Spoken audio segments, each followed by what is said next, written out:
Hi everybody and welcome to exercise 5. We're still looking at page 20 in the workbook here.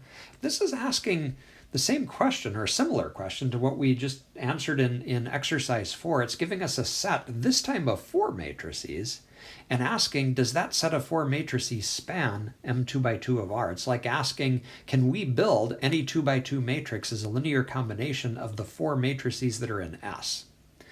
Okay, well, spoiler alert here. I'm going to tell you before we even start this problem that the answer is going to turn out to be yes here. Okay, so the question then is, how would we show that the answer to this question is yes? Well, we have to demonstrate that any matrix, any 2 by 2 matrix, can be written as a combination of these 4 matrices. So we need to start then with an arbitrary 2 by 2 matrix. Okay, it can look like anything, A, B, C, D.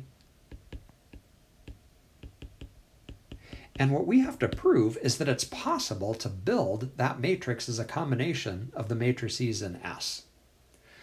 Okay, well, let's see if we can do that. Okay, so if we want to build A, B, C, D, the question is, what coefficients do we need to do that? Okay, so I'm going to leave blanks here. 0, 1, 0, 0. Plus, okay, 0, 0, 1, 0, and then finally 0, 0, 0, 1. Okay. And if you can tell me how to fill in those blanks, we've got a proof. What would we need to put in the blanks so that this equality is a true statement here? Okay, well, if you think about it for a minute, the fact that there are so many zeros in these matrices makes it not too difficult to figure out what needs to go in the blank. So for example, A needs to go here, so that when we take A and multiply it by this 1, we get an A in the upper left-hand corner, and we get zeros in all of the other 4 entries, so it doesn't matter what we put in the other 3 blanks, we're going to get an A in the upper left-hand corner here if we put an A in the first blank. What about in the second blank? Okay, well, for the same reasons, we need to put a B there so that when we multiply by this 1, we get a B in the upper right-hand corner.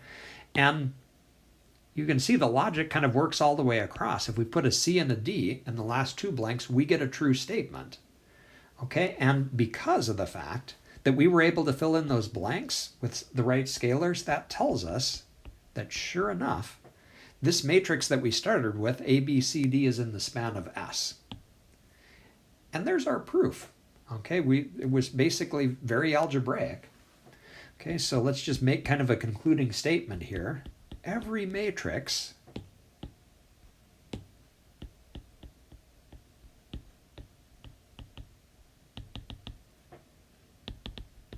in M 2 by 2 of R, that's just our notation for the set of all 2 by 2 matrices, is a linear combination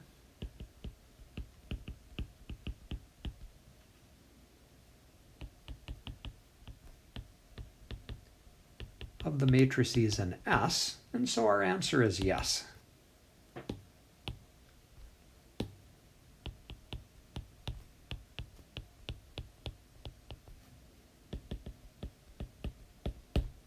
Okay, and we're done.